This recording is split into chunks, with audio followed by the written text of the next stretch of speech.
তিনি অদ্বিতীয়, তেনার কোনো দ্বিতীয় নেই। তিনি হচ্ছেন লা শারিকা লাহু, তেনার কোনো শরীক নেই, তেনার কোনো বংশধর নেই, তিনিও কোনো বংশধর নন। তিনি হচ্ছেন এই সমস্ত মাখলুকাতের পালনকর্তা এবং একমাত্র প্রভু। বলুন সুবহানাল্লাহ। সেই মহান রবকে আমরা আরো হাজার হাজার কোটি কোটি বার শুকরিয়া আদায় করি, যিনি আমাদেরকে এই দুনিয়ার বুকে এমন এক নবীর উম্মত করে পাঠিয়েছেন, যে নবী না আসলে আমাদেরকে সৃষ্টি করতেন না। এই গাছপালা, নদী, নালা, পশু পাখি, পাহাড় পর্বত কিছুই সৃষ্টি হতো না। কথা বলেন ঠিক কিনা? তিনি হচ্ছেন আল্লাহর নূর দ্বারা সৃষ্টি। তিনি হচ্ছেন আল্লাহর প্রিয় হাবিব। তিনি হচ্ছেন দোজাহানের বাদশা। তিনি হচ্ছেন রাহমাতাল লিল আলামিন। বলুন সুবহানাল্লাহ। তিনি হচ্ছেন সমস্ত নবীদের নবী, সমস্ত নবীদের ইমাম, আরশের মেহমান। তেনার উপর দরুদ শরীফ না পড়লে আমাদের নামাজ ও দোয়া কিছুই কবুল হয় না। তিনি সাফাই না করলে আমরা জান্নাতে যেতে পারবো না। তিনি হচ্ছেন হাউজে কাউসারের মালিক।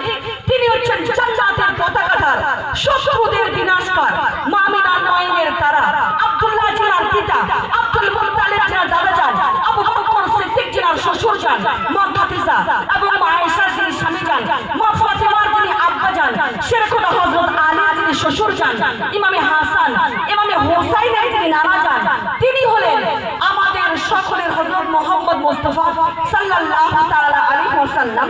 সেই মহান রাসূল পাককে আমরা হাজির ও নাজির মেনে তেনার মুহাব্বতে উচ্চ সুরে সকলে ঝুমঝুম করে তেনার উপর দরুদ শরীফ তেলাওয়াত করব।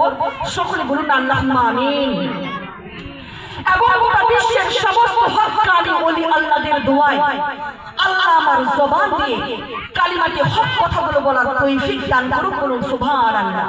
আমার মতো বেআমল নাজিসকে আল্লাহ না ধরে দিয়ে আলোচনা করার তৌফিক দান করুক। সকলে বলুন আল্লাহুম্মা আমিন। ও আমার কলিজার টুকরো মা বোনেরা, আপনাদেরকে দেখে আমার নবীর ১৫০০ বছরকার আগেকার হাদিস মনে পড়ে যায়। বলুন সুবহানাল্লাহ। এই যে আপনারা জোহরের পর থেকে কতটা সময় হয়ে গিয়েছে, আপনারা এখানে বসে আছেন। এই বসে থাকাটা কোনো প্রোগ্রামে আপনারা এক জায়গায় বসে থাকতে পারবেন না। কথা বলেন ঠিক কিনা? পারবেন কি? বিয়ে বাড়ি বলেন, রাজনীতি প্রোগ্রাম বলেন, বার্থডে প্রোগ্রাম বলেন, এই এক জায়গায় বসে থাকাটা ইম্পসিবল। কথা বলেন ঠিক কিনা? এটা একদম নিখুঁত করেন যে ভালোবাসার মধ্যে কোনো খাদ নেই। আমার নবী, আপনাদের নবী সরকারি মদিনা রাহমাতাল লিল আলামিন ১৫০০ বছর আগে বলে দিয়েছেন, তোমরা যদি তোমাদের সন্তানদেরকে নাচগান থেকে দূরে রাখতে চাও, তোমরা যদি তোমাদের সন্তানদেরকে হোস্টেল কালচার থেকে দূরে রাখতে চাও, তোমরা যদি তোমাদের সন্তানদেরকে বাম্মার আদত বানাতে চাও, তোমরা যদি তোমাদের সন্তানদেরকে ওই মসজিদের মুসল্লি বানাতে চাও, তোমরা যদি তোমাদের সন্তানদেরকে কোরআনের প্রেমিক বানাতে চাও, তাহলে তাদেরকে আঘাত করে পারবে না, পেট দিয়ে মেরে পারবে না, তাদেরকে ঝাড়ু মেরে পারবে না, তাদেরকে হক্কানি আলেমদের মজলিসে এনে বসিয়ে দাও। সুবহানাল্লাহ। আজকে আপনারা প্রমাণ পেয়ে যাবেন না যেভাবে বৃষ্টির পানি দ্বারা আল্লাহ মরা জমিকে জিন্দা করে দেয়, হক্কানি আলেমদের ওয়াজে মরা কলব জিন্দা হয়ে যায়। বলুন সুবহানাল্লাহ। আর একটু মুহাব্বতে বলা যায় না মা সুবহানাল্লাহ। আল্লাহুম্মা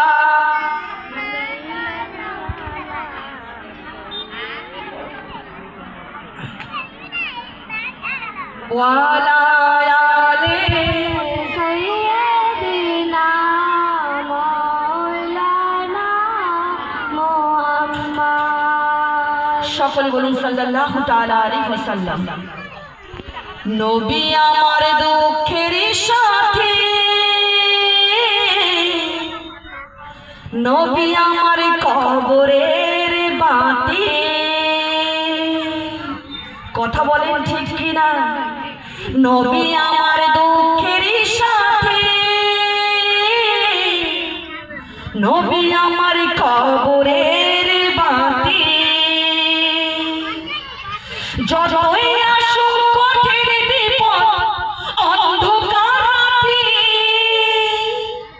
তার ওসিলায় মুক্তি পাবে পাপী আর তাপী।